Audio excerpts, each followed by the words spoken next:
Providence just lived through another winter reminder of how much city government actually touches people's lives, from snow removal to basic services. After the last major storm, residents across the city were frustrated, stuck, and asking questions about city leadership.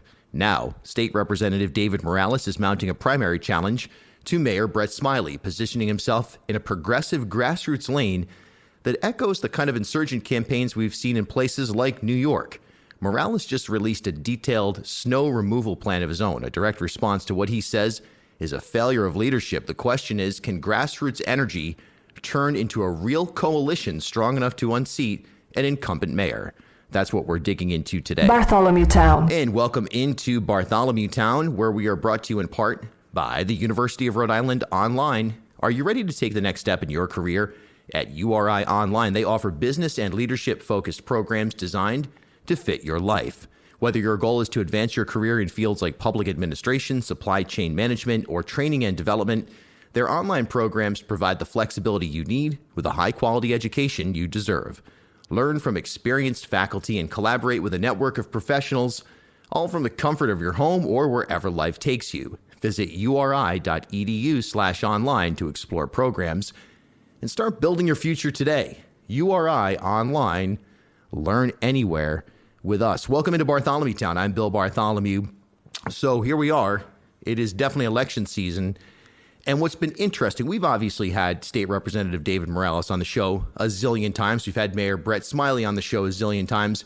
In fact, we'll be welcoming the mayor on in a couple of weeks here on Bartholomewtown. I'll be heading to City Hall for a sit down on a number of different things, and I'm sure we'll get some reaction to today's conversation with Representative Morales. But look, folks, this is one of, I guess what you would describe it as, is one of the more interesting races in Rhode Island right now. A lot of eyes on the governor's race, the attorney general's race, definitely something that has drawn a lot of attention as well. But the Providence mayor, it's always an outsized, we'll call it almost like you put an asterisk next to it and throw it into the statewide races conversation, right? Even if you don't live in Providence, everybody knows who the mayor of Providence is. As the city of Providence goes, so goes the state of Rhode Island. So this is a big-time situation here. Now, the reality is on the ground, a lot different than what I think many, many people that I've heard from in the community, if you will, here in Providence. At least my understanding of this race is a little bit different than maybe some people are feeding back to me. And here's the thing. David Morales is no doubt a very talented individual and a guy who has core values that have been pretty well tested throughout his tenure inside the General Assembly. No doubt emerging from the DSA, the Democratic Socialists of America, and if you're looking at this to the left-right spectrum within the Democrat Party, you'd say here's a guy who is certainly on the left, right? Whatever that means to you, here's a guy who's on the left. You could look at Smiley and say he's more of a centrist at minimum within the context of the Democrat Party, okay? And a lot of people look at Morales and say, here he is, Providence's own version of Mamdani. And while from a tactical standpoint, there's some truth to that, from the standpoint of, okay, let's use social media, let's build a persona, let's get out on the street, all of that is very much so Mamdani-esque. But there's a key difference here, folks, which is that Providence is not New York City, and this race is not the New York City mayoral Democrat primary or general election that just took place. So let's break those down quickly here, folks. Number one, demographically, just in terms of the numbers to build the type of coalition that Mamdani was able to do in New York, very, very different picture here in Providence. And that is both in terms of quantity of votes, but also the size of the, let's say, neighborhood coalitions, or you want to call it ethnic coalitions, things like this. They will not snowball to the extent that they did in New York City, where you had this overwhelming amount of, in some cases, new voters or people who wouldn't typically vote for a leftist being swept into some kind of new coalition, if you will. And part of the reason, in addition to just numbers, that was able to work was you had an historically terrible slate of candidates in New York, and you just don't have that here in Providence. Democrat primary, obviously Andrew Cuomo. We all remember Brad Lander, Adams, the former council president. I mean, in New York, that race in the Democrat primary, while there were some quality names in there, there weren't really that many quality campaigns. And obviously, you had Andrew Cuomo thrusted into the midst of this, a generally speaking, dislikable figure. Then when you get to the general election, I mean, come on. Eric Adams kind of on a tributary basis still in the mix. Curtis Sliwa, come on, man. And then Andrew Cuomo, again, wholly unlikable. And the notion that Brett Smiley is the Providence version of Andrew Cuomo in that race is just simply not true. Smiley, an incumbent with enormous support citywide. They say enormous, what does that mean? It means that throughout different pockets of the city and then on a dominant basis on the east side, Brett Smiley is well-liked, well-respected. So this is not a situation where you have a bad candidate and Morales is able to come in and make a challenge from the left that is made a little bit easier because the opponents are so unlikable, right? For Morales to win, and we've seen this, we've seen successes on the Providence City Council coming from the, quote, the left. We've seen some successes at the General Assembly, quote, coming from the left. But on a citywide mayoral, look, folks, there's not going to be a serious Republican challenger. So the mayor's race is the Democrat primary. On that level, Morales has to focus on coalition building. This cannot simply be in the case of Mamdani, picked the 3 issues, ran on those. This can't be something that looks or feels anything like that at the end of the day for Morales. This has to be about reaching out to people who are traditional Smiley voters in the business sector, people who are traditional Smiley voters on the east side, people who are just traditional Smiley voters anywhere, and finding coalition building moments. And I'll tell you what, Morales really did a good job of introducing his abilities to do this on the snow removal. Was the snow situation 100% on Brett Smiley? Nobody can make that argument.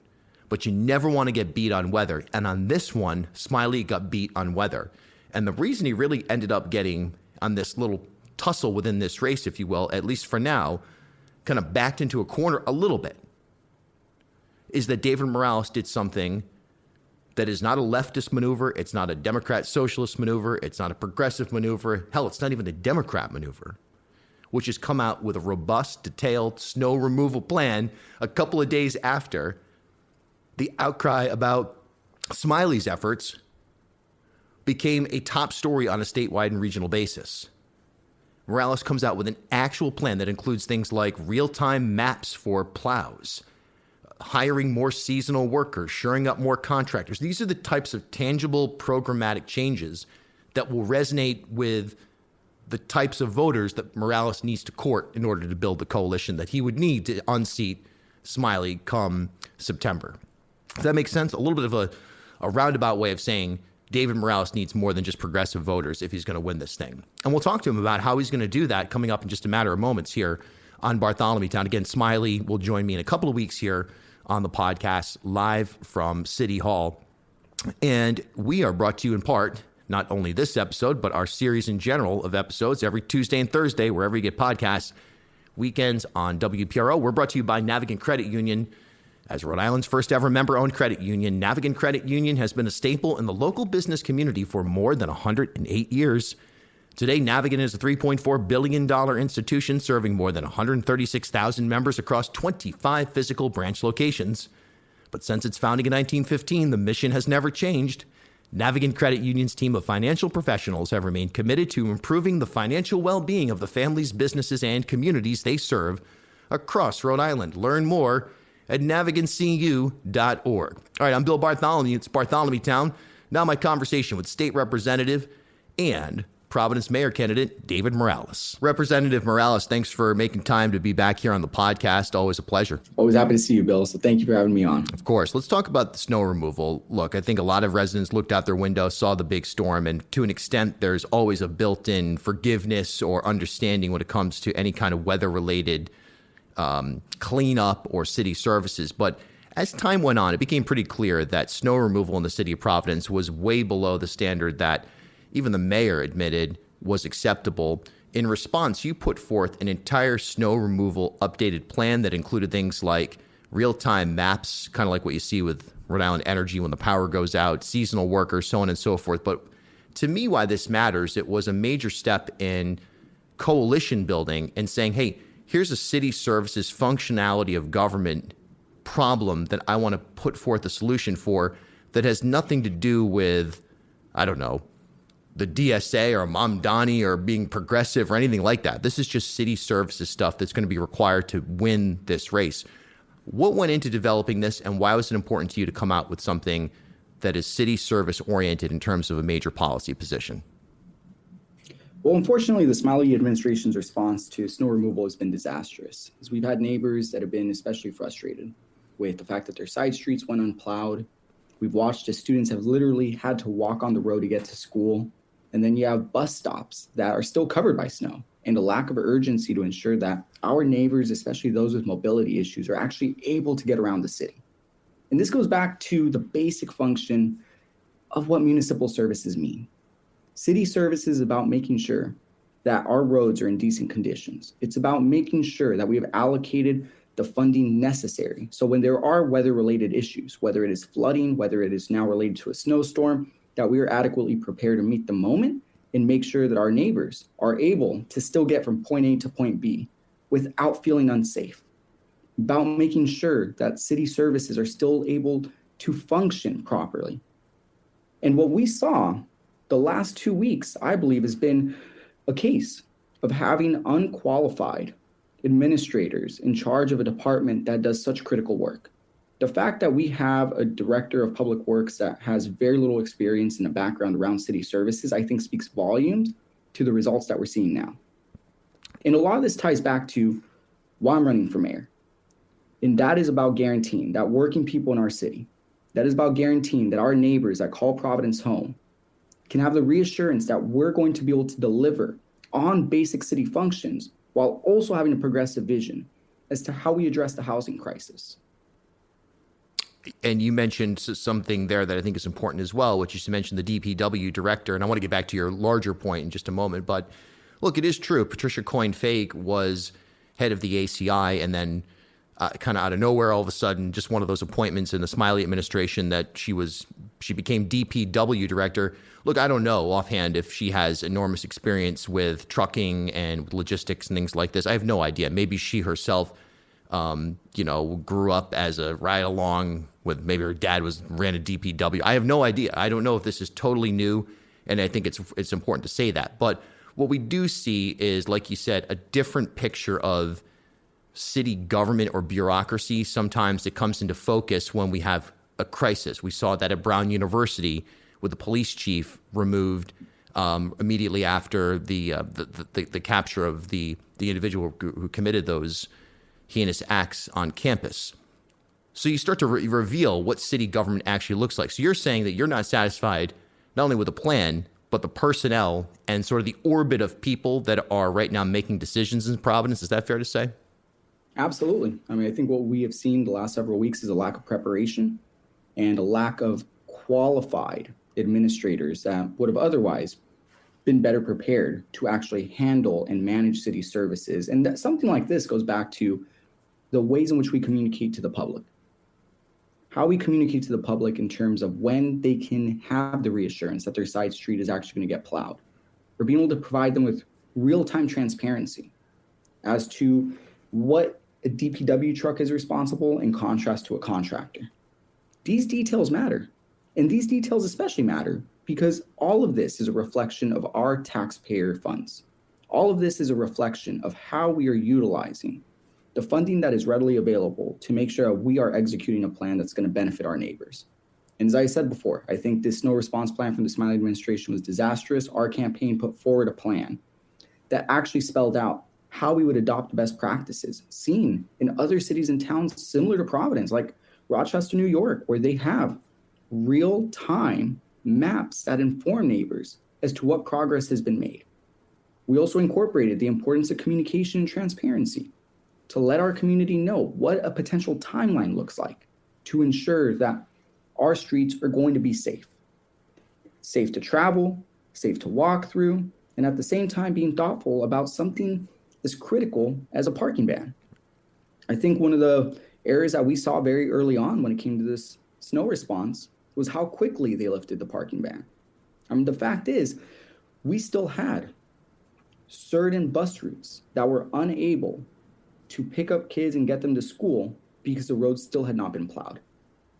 So it made no sense whatsoever to allow for cars to get back onto that tight street. And I'll give you the example. We saw it on Andam and Huron Street, right in the Valley neighborhood. A bus literally got stuck there for about 20 minutes. And yet, cars were allowed to be back on the street that morning. Mm.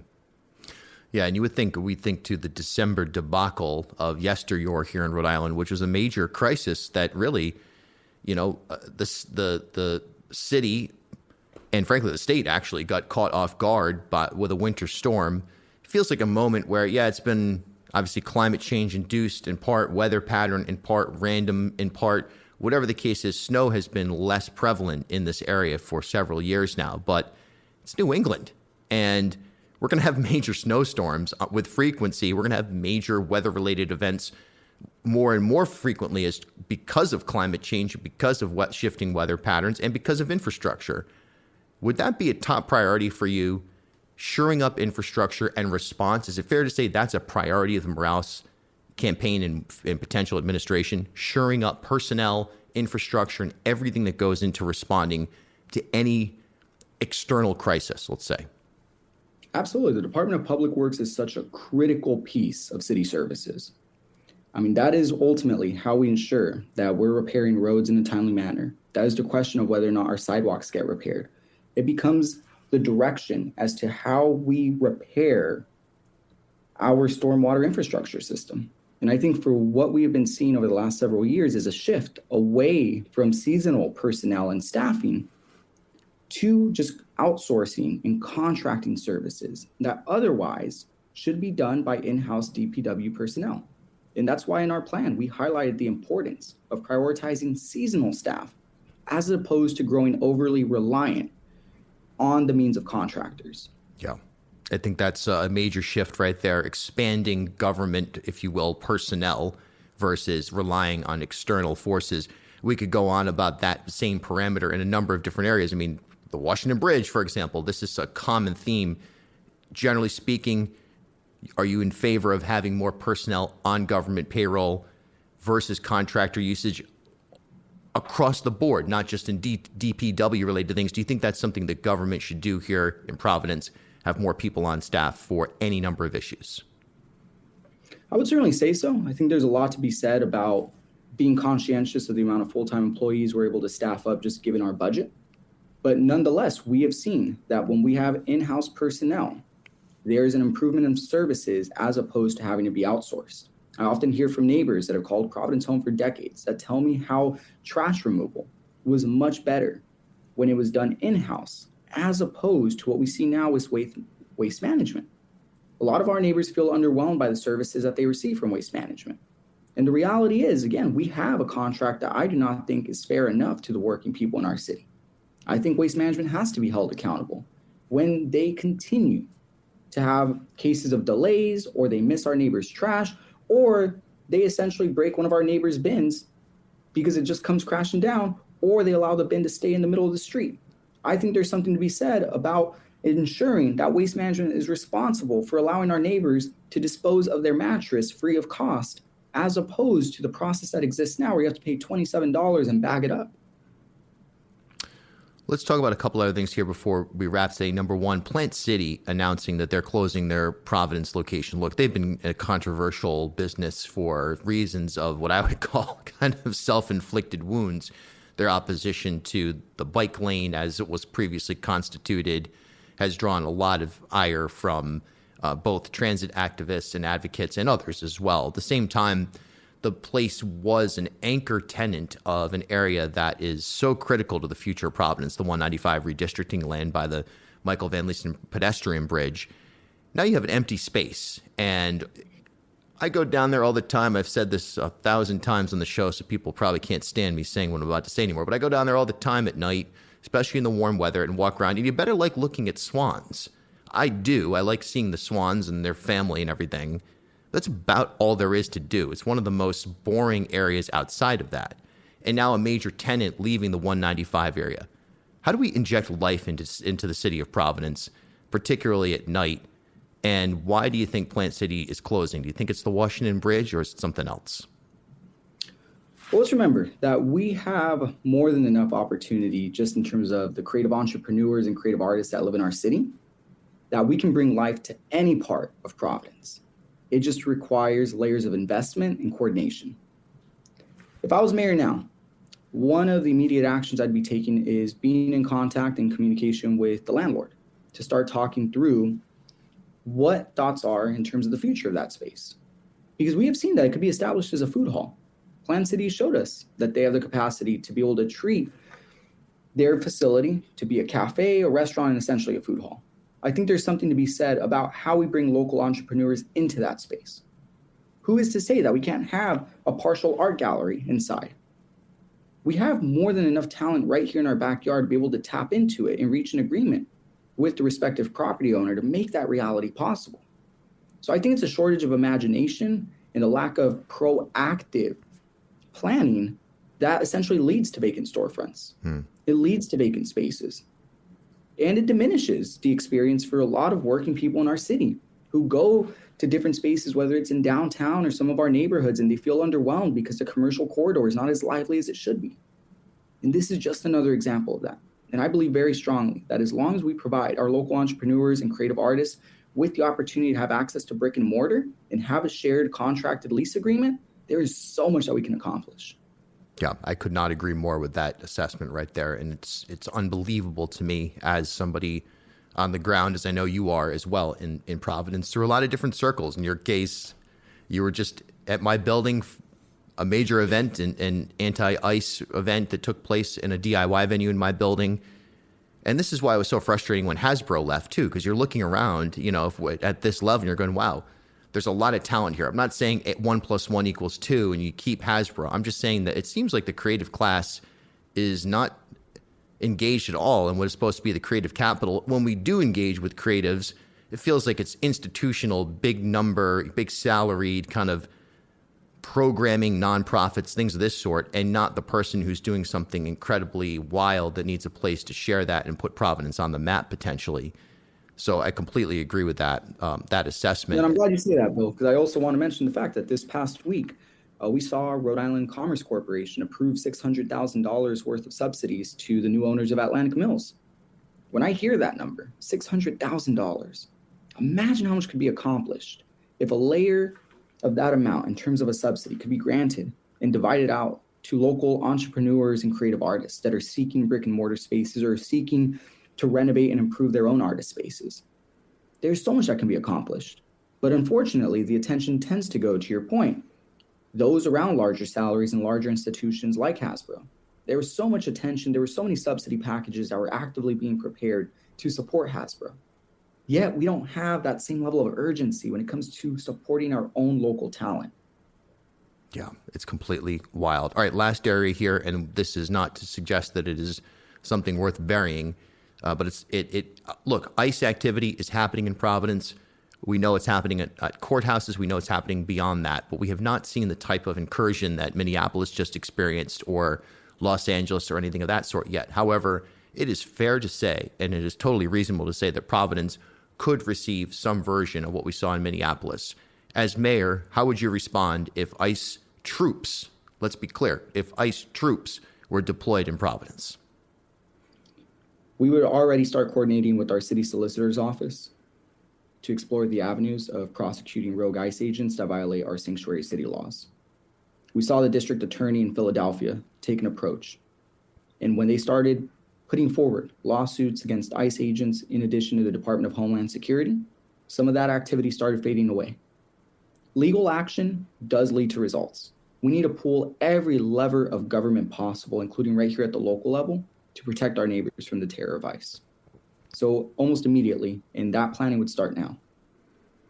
Representative David Morales, candidate for mayor of Providence against Brett Smiley, the incumbent. Rep, thanks as always. Look forward to our next conversation. We have so much to get into on housing and education and healthcare, and also more on fun, because I feel like I'm not saying it should be all happy joy right now, but in a depressing moment in a lot of ways, I think people are looking to find more fun in their community. And these are all things I want to talk to you about in the coming months here. Our neighbors deserve joy. That's and right. affordable housing. So again, as always, I appreciate it, Bill, and I look forward to the next one. And thanks for listening to Bartholomewtown. We're here for you every Tuesday and Thursday, and we're brought to you by Half Street Group, who bring a new generation's perspective to leadership communication, strategic public relations, and digital marketing. Half Street helps organizations and leaders take control of their own stories and manage their reputations. They get results for their clients by focusing on audience, message, and culture, and by leveraging their decade-long relationship with media and opinion leaders in the Ocean State and throughout New England. Join me and Half Street Group founder and president Mike Rea for a conversation every month about news of the day, the hottest media analysis, and a look behind the scenes at how impactful leaders drive conversations. Learn more at halfstreetgroup.com. We'll see you on Thursday, every Tuesday and Thursday, and whenever breaking news happens. It's Bartholomewtown. I'm Bill Bartholomew. Have a great day. Bartholomewtown is brought to you by Navigant Credit Union, Half Street Group, the University of Rhode Island Online, and Newport Film.